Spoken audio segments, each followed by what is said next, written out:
Olunaku olwaleero abakulu okuva mu bitongole bya gavumenti ebyenjawulo basisinkanye abakulembeze okuva mu bitundu by'Etteeso wamu n'abakugu okuva mu kitongole ki Good Leisure Farm okutema empenda ku ngeri y'okulaakulanyamu ebitundu by'Etteeso naddala nga besigama ku butonde bwayo. Okukola n'abavubuka bano kitulaze nti regioni ya Teso erimu ebintu bingi ebikutte ku by'obulimi, ebikutte ku by'obulambuzi, manufacturing ne trading. Betulowooza nti singa abasuubuzi ab'amaanyi abali eyo bajja ne beegatta n'abavubuka baffe buli omu asobola okuganyirwamu.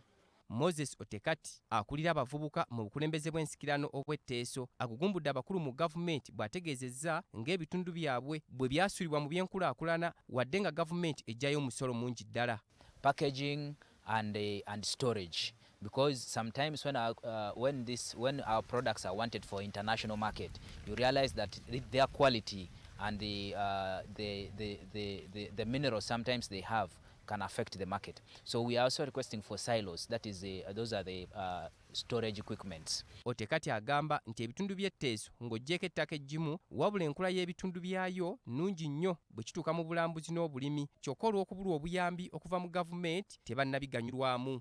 We have a fruit factory but the capacity is very small.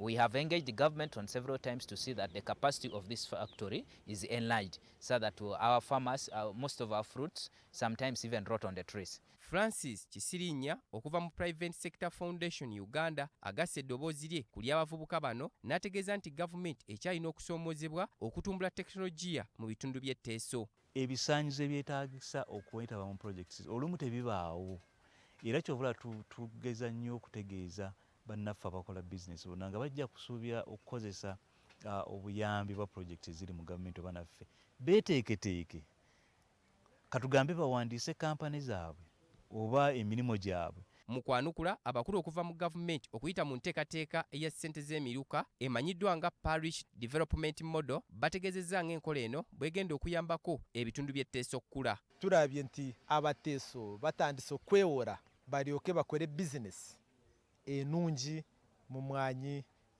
okulunda embizi ebyenyanja. Kaminsona mu minisitule y'ebyobusuubuzi obwegassi n'amakolero Stephen Mbogokirya asoomozezza abantu mu Tteeso okwesulirayo ogwa naggamba naddala bwe kituuka mu kwenyigira mu nteekateeka za gavumenti n'asuubiza okutuusa ensonga zaabwe mu bakulu mu gavumenti. If I have no information about you, then I can't purchase, I can't sell it to you because I'll say I don't know you.